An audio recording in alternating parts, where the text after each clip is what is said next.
Hello and welcome to this week's episode of the Philosophical Weightlifting Podcast. As you can tell by the title of the podcast, I've actually been thinking about the title since I asked our guest to come on. And the previous episode that he was on was titled Beyond Power and Grace.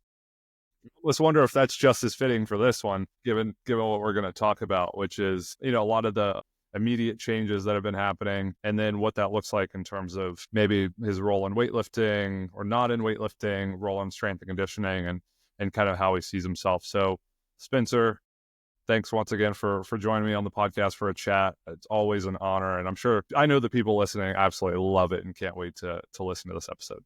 Always fun, man. You always ask great questions. These are always super. I don't get to, as you know, I don't get to adventure outside of, hey, get your knees back. Hey, where does the weight transfer in the foot very often? So this is super fun for me.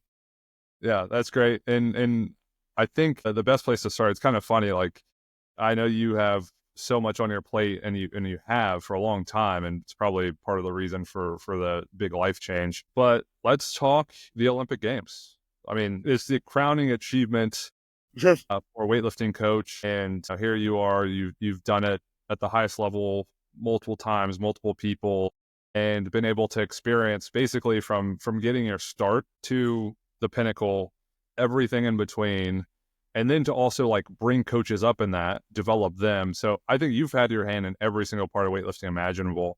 So what was that experience like for you, kind of being this like culminating event of the last 4 years? Yeah, it was very different. This games, because of not being COVID, it might as well have been a completely different event than the previous games.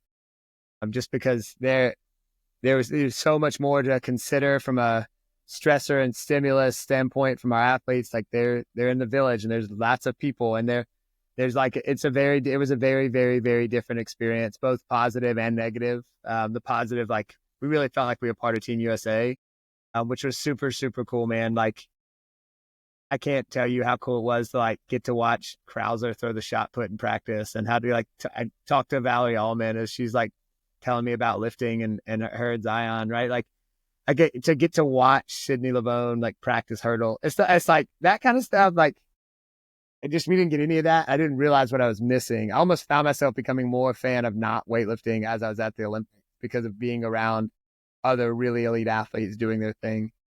And then just from a weightlifter standpoint, you got athletes that have not experienced a games like this. So you're having to help manage, like, yeah, you do want them to like go to an event. You do want them to go spend time outside the village, right? But also you got to remember that like we got an event coming up. You kind of need your legs in weightlifting. So it's like this balancing act of having conversations of what is your athlete doing? Is it okay? We were pretty far separated from our athletes. We didn't see them as often as we did in Tokyo. And so there was also that. It's like managing that connection and how can you maintain that connection while also not being overbearing. And so I think for me, it was a much more like a management experience than it was like a coaching experience. I felt like I was managing athlete performance rather than like being like a hands-on. Like we weren't in the village, we weren't allowed to be. We didn't get like there were days that I didn't even see Jordan or Mode, and so that there's a lot more of that kind of experience than there was. Whereas before, it was like, man, we spent every day, every hour, we ate together, every meal, that kind of stuff. This was a pretty separated experience in that regard. But I think, I don't know, like I experienced the COVID Olympics and I experienced the non-COVID Olympics. Was able to be a part of medalists at both of them. Felt very privileged to get to work with some of the best athletes in the world in the process of both of those. And in those regards, it was very, very much the same. The competition felt the same. It was still just like, I mean, obviously the crowd was crazy in Paris, but same competitors. You know what you're getting into. You kind of know what they're capable of.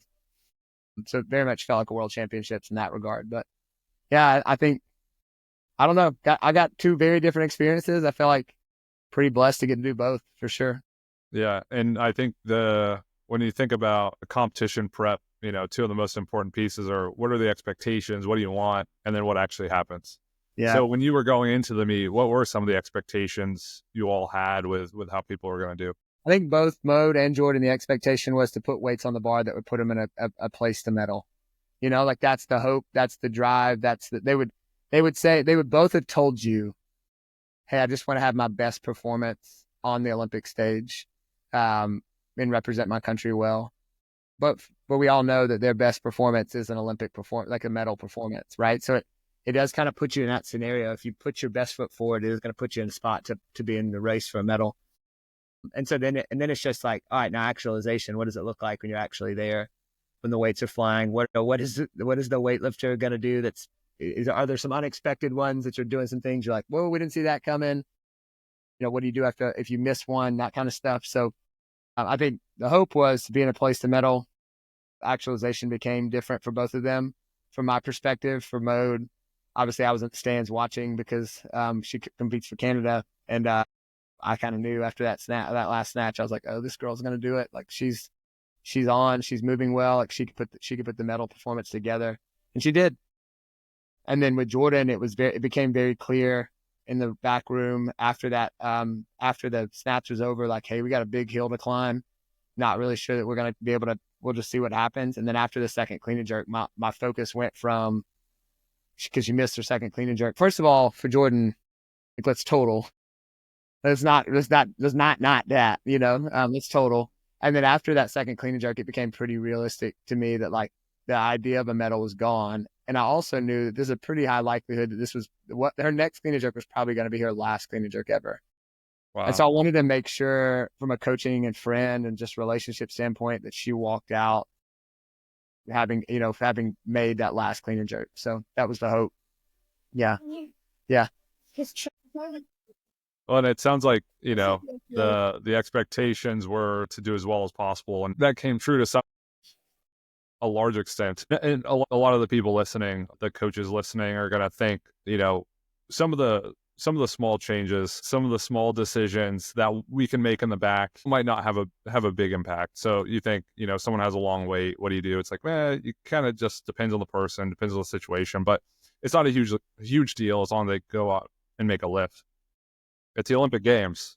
Right. Every decision is magnified to the point where it all matters to the extreme, right? And I'd been there through a lot with Jordan, right? Like, it's important to me that we finished on the right note together.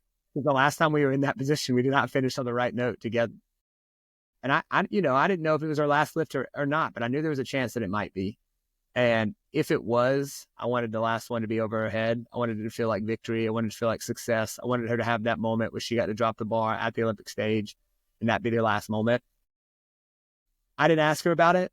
And maybe she wanted something different, but that was what it was. And I think we're both really happy with how it finished. Yeah. Do you remember what her words to you after everything wrapped up? Like what the sentiment was, what the feel was? No, I don't. It's pretty much a Blair. What? Okay. When I finish this, how about that? We'll talk more about the kids interrupting my podcast. But for me, it was pretty much of a blur. Like I remember her dropping it. I remember hugging her. I remember her breathing like a deep sigh. And I don't think we spoke. I think it was just, that was it. I don't know that she pays attention to the board during competition. So a little bit of it was like, hey, giving her a reality of where we were and what kind of place she was finishing up. But it wasn't like it was very much like we kind of understood what had just happened. And I think we're in sync in that regard. Yeah. And that must have been a really special moment for you. I mean, you've worked with Jordan for so long. And both of you invested so much time, energy, and effort into the relationship. And you mentioned this a lot. You mentioned this often as you were explaining that, like, make the best decision for my friend, which obviously is what she's going to be. Yeah, is. So what's it like having someone you have worked with for so long and been so close with and helping them get to really the pinnacle of sport and being able to share that? Like, what does that mean to you? I don't think it's anything like what you think it was going to be when you start. I think if I'd had written a map or like drawn out what I thought it would be, it was very different than what I thought it was going to be. You grow together in a lot of ways. You learn to kind of forgive and give grace to each other in a lot of ways. I also learn a lot about each other from like what makes each other tick. And so I think in regard, like this is hard. Was it November 19th? Jordan and I's relationship now, post Paris, I think in many ways is better than it was as coach and athlete, because we don't have this like overhanging pressure to do something together, right? It was always Jordan and Spencer, Jordan and Spencer. She said that at the gala this past weekend. There would be no Jordan and Spencer without a lot of other things, but it was always Jordan and Spencer, right? For a lot of years, that was what everybody kind of identified us as, like, is Jordan and Spencer versus the world. But it was always kind of this underlying idea that you had to compete well, or there would be no Jordan and Spencer. And if it didn't work, like if she didn't compete well, there would be no Jordan and Spencer. And so because of that, like, I think there's a nice, like, taking that element away. You have a friend that you now get to like enjoy a relationship with that you didn't have prior to now. So like there's a cool like non-stress element about it. Like we couldn't just hang out, you know. There was always something. Like it was always going on that like there was always something that was happening, or we were preparing for something, or something was coming up the next week, or like we were going to talk about programming or something. Now it's just like there's not that, and that's a big win. Yeah. Well, and you're talking about this in the context of you and Jordan, but you stepped away from Power and Grace, and I almost wonder what that change, that like relationship change, your relationship with weightlifting, like what that feels like, right? Because it probably always has been Spencer, Power and Grace, weightlifting, right? Right. Well, I mean, I started that thing. I mean, the funny story is like I never started it. First of all, I never started it to be a weightlifting company. It was a CrossFit company. I only started it because the IRS got mad at me. Like it was never a consideration or a game plan. And then it grew to this thing that like, man, I just never had any idea that it would be that. It was never in the life plan for me. It was never in a lot of ways, it was never in my desire to run a world competition, like competitive club. I never thought I'd have 7 coaches underneath me. It became this thing that once was just me coaching athletes, and it turned into this thing that is so much more than that, and people depending on it for livelihood in a lot of ways, and then it's their own growth in their career through it. And so that was not something I think I ever planned on. It just became that, and I took a lot of pride in what it became, and I'm really happy with what it is. And the people that are in it are the best coaches in the world, in my opinion. I say that not because I trained them, but because we learned it all together. But truly, like Paris, and I do this. People don't know this. Like after Tokyo, I got this notebook right here. After Tokyo, I flew back to Hawaii, and I flew to a different island. I flew to Kona, and I spent 2 days like meditating, fasting, praying, journaling, thinking like, "And are you gonna do this again? Like, do you want to do another quad? Can you? What's coming up for you?" And I just felt very comfortable after Tokyo that like, yeah, we need to do another one. Part of it was like Jordan and I had some things to do together, and I just like in life I was in a good space to do that. So I did it again after Paris, and like did not have the same feelings at all. I was like, man, like you have, and it's not that I don't love weightlifting. It's just like, and y'all heard the craziness coming to my office. Like I got 2 little girls that love me and love sports, and they've just moved to this. They moved to Hebron with me. They come to school every day with me. I got a 2-year-old little boy that's going to be hopefully just a knockdown, drag out middle linebacker. The life. It's not that it is right now, but I think about what it's going to be in the next 4 to 8 years. Like, man, it's really coming at me. Like life's coming fast, and that doesn't mean I love weightlifting. It just means I kind of love them more. Like I love my wife more, and I want to be able to be a part of their lives and coach middle school football. And, I'm coaching Emma Kate's, 5th grade basketball team. And I want to be able to do those things and, not miss those moments. In a lot of ways, I told this to a lot of people this week that for the last 8 years, I've missed first steps and first words and, first baths and stuff like that. Almost missed the birth of my 3rd one. And those are big moments, but they're not like consequential moments. Like they don't change their life. The next 8 to 10 years will be consequential moments. Like first time they get cut from a team, or first time they get asked to a homecoming date, or first time they get a varsity start. All that start in the next 8 to 10 years. And that's really important to me. Right. I love those. I love them. And I love my wife. And I want to be a part of that. That doesn't mean I'm not coaching weightlifting. It just means that like what Power and Grace needs is somebody who can be fully dedicated to growing and growing it, because that company is awesome. Like the coaches in it are crazy. The future of it is crazy. And they need somebody whose primary focus is the growth and development of that company. Because you know how it is in business. If you don't continue to grow, you're going to die. And I can't commit to that. But Jessie, like that girl, and she's been there from the very, very beginning. She's seen it grow. In a lot of ways, her fingerprints on so much of the company, like in the program design and the program ideas.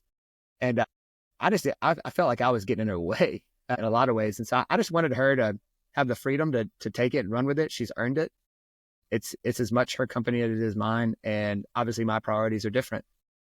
And so that was the decision that was made. I took 3 months to really think through it, see if that was going to work, and I think it works. And so it's not that I'm not stepping out of weightlifting, still coaching some weightlifters. Don't believe me.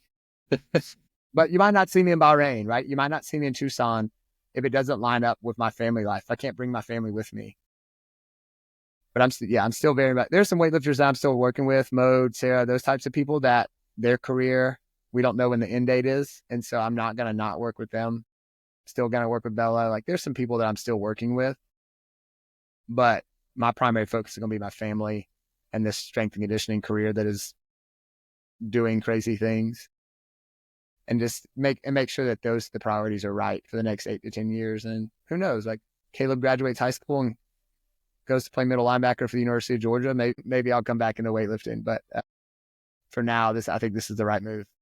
Yeah. And there's obviously a lot to unpack there, a lot to explore. And I think one thing that's deeply interesting to me is you mentioned Power and Grace starting as kind of like a CrossFit oriented business, and then just somehow growing into this like massive, highly competitive, sport leading like business, really, from a coaching standpoint, from a quality standpoint, from just like a coach development. I mean, from every aspect of it, I think they were kind of at the top of everyone's list.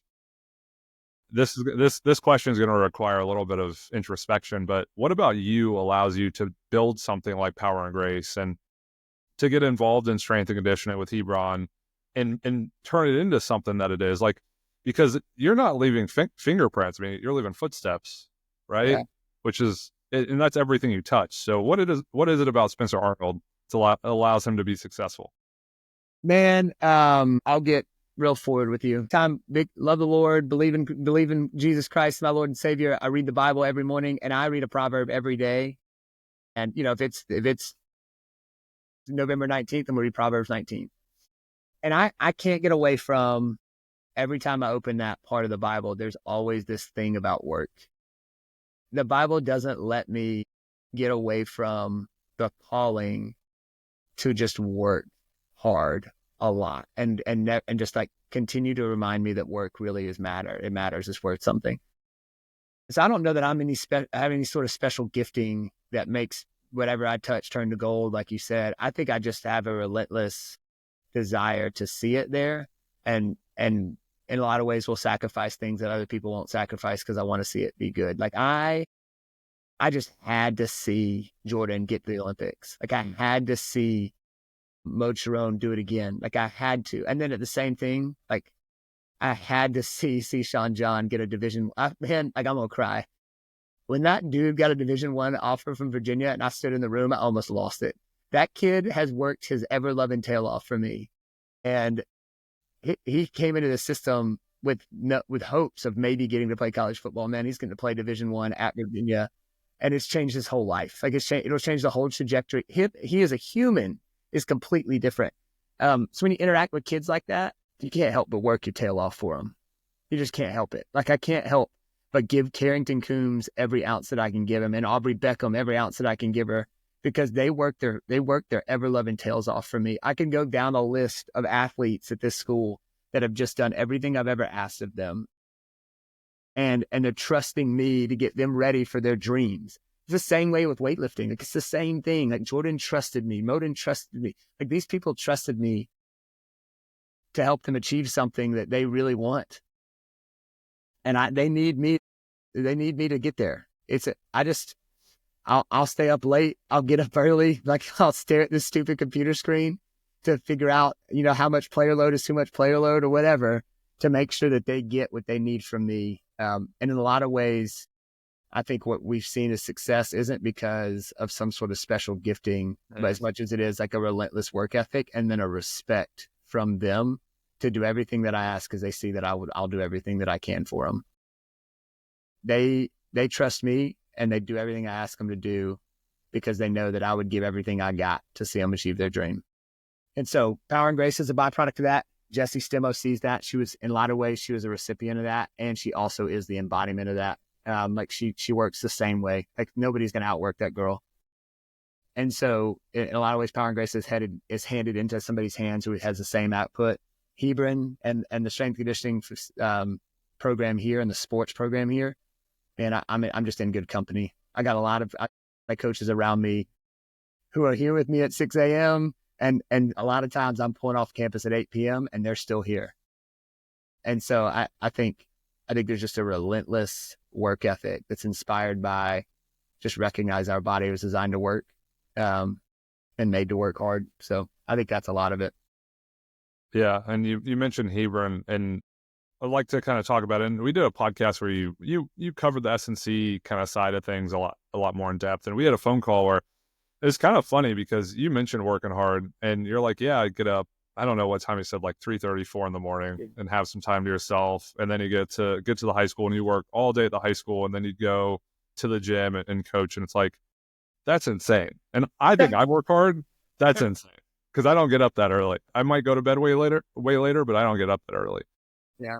With S&C, when did you start getting into that side of things so it could kind of develop into what it is? I think S&C is interesting because you can work really hard, but if it's the wrong kind of work, you won't see the fruit. And so, and nobody figures that out. I mean, I'm in year 9 or 10 of strength conditioning coaching at the high school level now. You won't see what's fruitful and what's not fruitful unless you try it. And so I think here, again, it's not like I'm not a silo. I get really good feedback and really good directives from head coaches who are really, really successful, right? Our women's basketball coaches went 17 or 18 high school state championships in this state. Football coach before he came here won, I think, 5 straight state championships, right? Our softball coach has a reputation of state championships. Like, so when they bring that kind of experience and then they see what's going on in the weight room and they love it and understand that it's necessary, they also do a really, really good job of saying, hey, this is what I need to happen here. They give me the freedom to figure it out, but they're saying like, hey, what we're missing is X. So what we need is that when the track coach sits down with me and says, look, man, we just got to have this component and we don't have it. I have coaches who have great eyeballs, who have great experience, who have great resumes that give me good feedback and then give me the freedom to figure it out. And then if it doesn't work, it's not that they're mean about it, but they're quick to say that, hey, we didn't see that, or this didn't work. Or I have an athletic trainer, Madison, who does a really good job of telling me like, hey, we're seeing kind of an uptick in ankle injuries, or we're seeing an uptick in hip injuries or low backs. And like, is there something we can work together to make that happen? Like, there is a team of people at this school. Our athletic director is also our head volleyball coach, 3-time state champion winner.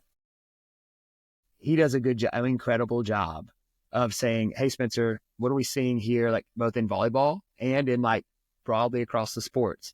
The funny thing that I always say, and I have not been proven wrong yet, is that they never tell me no. So like if I need something, I go to our school and they've said yes every single time. And so I just am like, S&C is just it's just one microcosm of a really successful program. And at Hebron, I'm just one bubble in a bunch of bubbles that have made this really great web of success. And they all kind of breed success together. Athletes competing at the highest level attract other athletes. Coaches competing at the highest level attract other coaches. And so in a lot of ways, like what I realized over the last 5 years here is that I can do it really great by myself, but it won't have the like ripple effects that we've seen in the last 5 years. It's me plus these coaches, plus these administrators, plus this support system at advancement, plus this headmaster who's willing to give us everything we can, plus a principal who's willing to let kids into the school and support them in that way, plus teachers who understand, like, in a large part, how to work with coaches to do what's best for kids. It's just this web that, like, you look at S&C and see S&C is successful, but I know, man, I don't have a C. Sean John, a Carrington Coombs, a Jarrett Kemp, an Aubrey Beckham, a Danielle Osho, or Kiara Butler if we don't have a system that supports them and gets them here and gives them everything they need and helps them be successful and loves them and their success as much as I say that I love them and their success. I'm not an anomaly here, man. I'm just like one of the people. And I think that, like, that element of this school, that's why I brought my kids here. That's why my kids go to this school, because in a lot of ways, I know that wherever they step in, what classroom, what sports field, whatever, like, they're going to get supported like that. And that I'm not the odd man out when I talk about work ethic and desire for kids' growth and, like, ultimately making athletes that their success our number one goal. Like, when you talk about that and you combine, like, the idea that everybody here loves Jesus, like, it's just a web of success that no one person can take responsibility for, but everybody as a whole can say our program's successful because everybody as a whole works together. Yeah. Well, I'm almost wondering because, you mentioned 9 or 10 years ago, starting in S&C and starting at the high school or starting at that school. How'd you get in there? Like, how did you get started there? Yeah. And that Power and Grace. So actually it wasn't even Power and Grace, then it was Outlaw.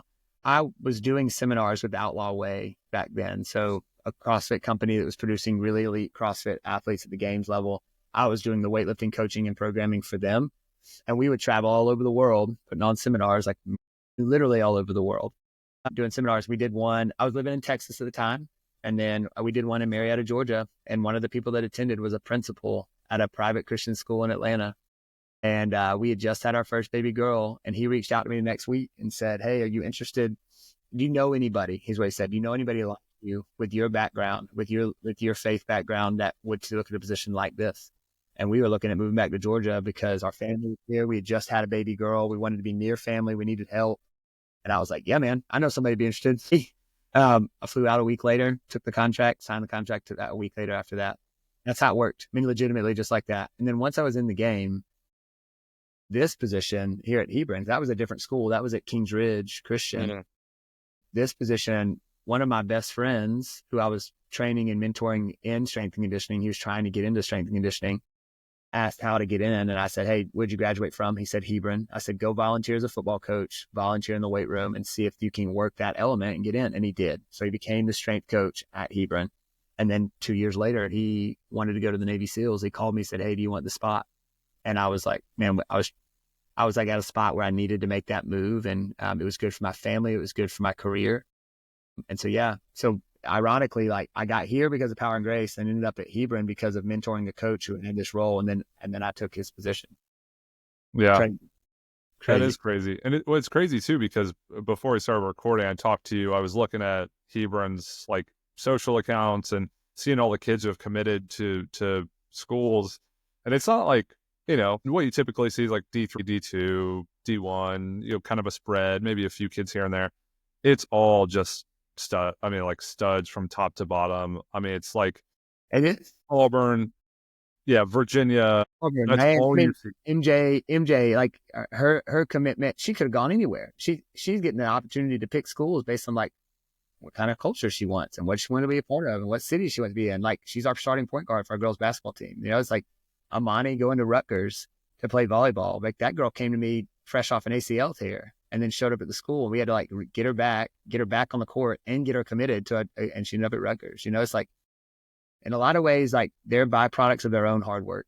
Like, they trust the process and get after it. And you're right. Like, once you start having people commit at that level, they also attract the talent who want to be committed to that level.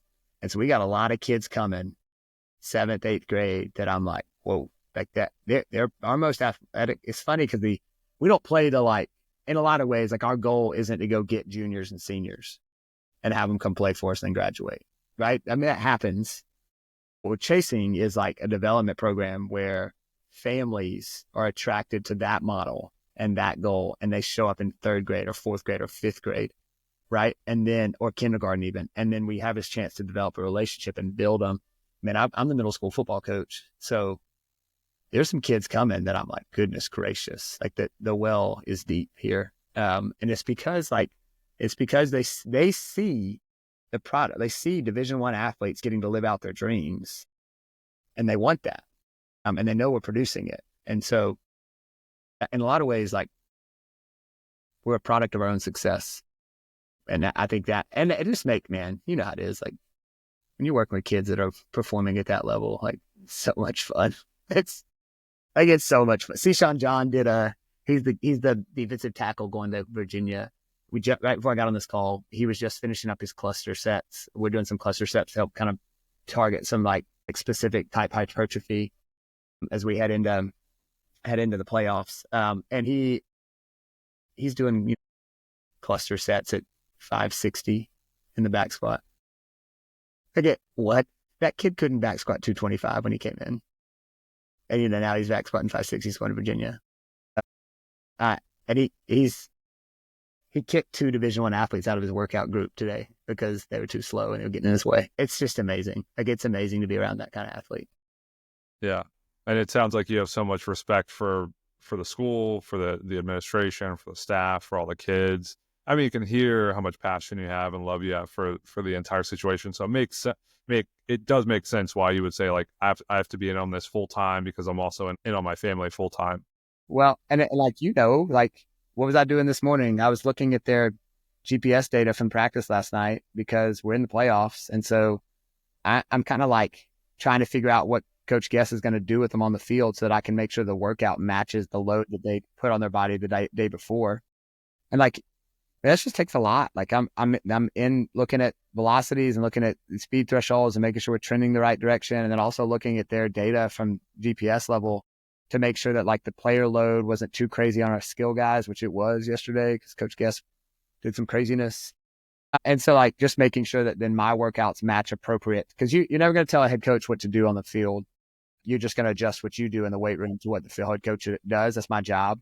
And so it gets more and more important the closer you get to the state championship. And so yeah, you just can't do that. And also, like, eat dinner with your family and also coach Olympic weightlifters. It's easy. It's easy if the teams aren't good. Is the development, all you care about is development. You're not talking about playing in a state championship. You're talking about trying to have a winning season. But when you're good, the small details become the big details. It was that way with weightlifting, right? Like, okay, we just need to get stronger. Oh, okay, we're strong enough. Like, now we got to get 6 more centimeters out of the bar track. It's the same way. Like, as you get better at something, the minutia becomes maximal. It becomes a big deal. It's the same. And it got to the point where, like, I was dealing with Olympians, gold medalists, right? And people trying to play Division I sports. And, like, in both situations, minutia matters. And you only have so many hours a day to stare at that kind of minutia. Yeah, you only have so much like bandwidth to even be able to process it well to where you're like, I'm not capable of making good decisions right now.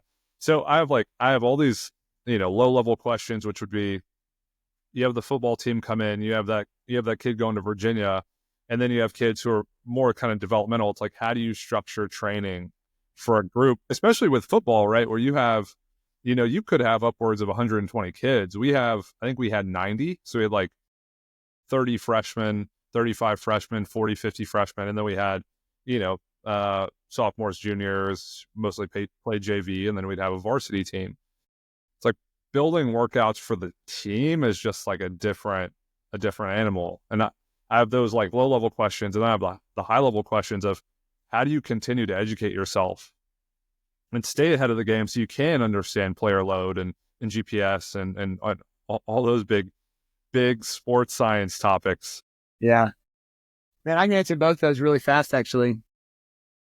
As far as like workout differentiation for development level, I take some of it's at the direction of the coach. Almost all of it's direction of the coach. Even just like how I program and plan is at the direction of the coach. Our football coach wants our JV players to have an off-season approach as soon as we can. Yeah. And so, like, man, like where I'm doing cluster sets with our varsity, our JV guys are doing, I think it was sets of 6 today, and the last set is max reps until they get a 30% velocity drop. So like they're doing 12, 13 reps until you see 30%. I'm targeting like type 1 hypertrophy because they got to get bigger. They're freshman boys. And so like that's in a lot of ways, like the differentiation of the program is at the coach's discretion. And so while we're both back squatting, the target goal of that back squat, one is power emphasis and growing power emphasis. One is size. And so they both did split jerks today in the same room. One was doing some singles at 85%. One was doing some doubles at 75%, working technical progression. And it's just like, what is the targeted goal of the group by the coach? And that's how we do it. So like, even just have them all doing the same type thing, no matter what. It's just like the goal of that workout becomes different based on the target goal or the stated goal of the coach, right? And so that's true all the way through. And that's true pretty much for every sport, right? Like if I have a JV basketball player whose coach thinks, hey, these people are they're going to be varsity starters for me. I need them to be good, but they're not good yet. We're going to change that. Now our boys team had a great year last year, incredible year, the best year in the history of the school last year. But they graduated a lot. And so we've got some freshman boys playing varsity minutes right now, especially because some of our football players play basketball and aren't out for basketball yet. Playing varsity minutes where I would consider them developmental athletes, but they're playing 30 minutes a game. So you can't treat them like a developmental athlete. You have to give them a varsity work knowing, man, they really shouldn't be that. And so it's a lot of moving parts and windows, but ultimately the head coach's discretion is the goal. If the coach says X, we do X. Or we have a conversation about the best way to achieve X. And so that's what that looks like. The discernment or like the differentiation of the program is always at coach's discretion. So that one's pretty straightforward. But I try to make sure that everybody in the room is doing a similar thing, right? Like we got all the jerk boxes out. We're all going to be doing some sort of shoulder to overhead exercise, right? Period. And what that looks like depends on season, sport, and development level. What was the big question? What was the other one? It's how do you stay on top of understanding concepts and developing this framework of like sports science technology? So 2 ways. I was going to show you. I have two full-time staff members. And so I print out 6 to 12 research articles that I'm really interested in, and we divide them. And then we read them, and then we have a staff meeting where we report back on what they're about. And then basically it lets us decide, like, I can't read 12 articles on a time, but I can decide, like, man, that one actually is really important for me to read, and I need to read it. So then I'll read it, and then we'll compare notes. That way also, like, our brains are all thinking about it, so naturally leads to conversation. That's one of the really big ways. And the other one, man, I'll just be real forward, is like, there are 2 organizations that do a really good job of helping me with education and connecting me to coaches with education. One is the NSCA. So I go to coaches conference every year. I never miss it. It's the best conference I've ever been to. I think it's better than any national conference that the NSCA puts on. I go to it and I love it. I think Wes Kitts is actually presenting at it this year. So like I'm going to go and sit in the front row and mess with him. And then the other one is the NHSSCA, like the high school version of the NSCA. I'm in a group of Georgia coaches. I'm presenting on Olympic lift and air identification this upcoming weekend at our state clinic. And so like, it just is like, you surround yourself with people like that, and going to clinics and conferences are actually really helpful. People roll their eyes at that stuff, I think, a lot of times, but man, if I don't learn something in the presentation, I'll learn something talking to the guy next to me in the presentation.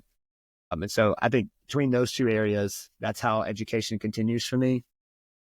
And because there's a lot, like, I mean, I think I told you in that last podcast, like, my degree is master's in Christian education, right? I got a bachelor's in religion. Like, there's a lot that I don't know. A lot of it is self-taught. Like, I've had to learn it and ask, and then go see it and ask again. And so I think a lot of ways it's depending on the community around me to help continue to grow in that kind of world. Yeah. And, I hate to do this because I think we probably have 200,000 things to talk about, but I have a class at 4:00. Yeah. So where do we direct people now? Where do we send people if they want to support Spencer Arnold? Yeah, if they want to reach out to me, and again, I'm still doing some weightlifting coaching. And here's what I would say. if you're interested in getting into weightlifting coaching and you want to talk to me, at a minimum, I'll be able to direct you to the right people. Right? Like if I can't take you, I'm not going to take you because I'm full or I don't have the bandwidth or I'm like just not the right coach for you. Like there's some people out there that need a coach standing by them on platforms as they get like at their first national meet. Like I might not be that guy. Like I'm going to definitely direct you in the right spot. The easiest way is just to email my personal email now, spencergarnold@gmail.com. Like I will respond to that. I'm pretty good about that. I might even probably give you my cell phone number. We'll just talk on the phone. I would just rather call people and do it that way. So spencergarnold@gmail.com is the best shot. If you're looking, like if you're in the Georgia area and you want to come see a high school that's really crushing it, like Hebron Christian Academy, you can email me and come visit. I'll show you the ins and outs. You can come spend days with us. Like I don't care. If you're interested, if you're looking at a school you want to go to, Hebron Christian Academy. But that'd be a great place to connect with me is there. Awesome. And I'll link all that stuff down below. I won't give your phone number, but if they want to email you, and then email me. Like I said, you email me, I'm probably going to give you my cell phone number. Yeah, I'll put that in the description for anyone who's interested in following me and what I'm up to. You can follow me on Instagram at Josh_Phil WL. That's PHILWL. I do have an Instagram. You do. It's just not on my phone. So if you expect me to respond, I'll respond. It just may take me a week. Yeah. Yeah. Okay. Well, I'll link all that just in case people are foaming at the mouth to get in contact with Spencer G. Arnold. Thanks everyone for tuning in to another episode of the podcast. We will catch you all next week.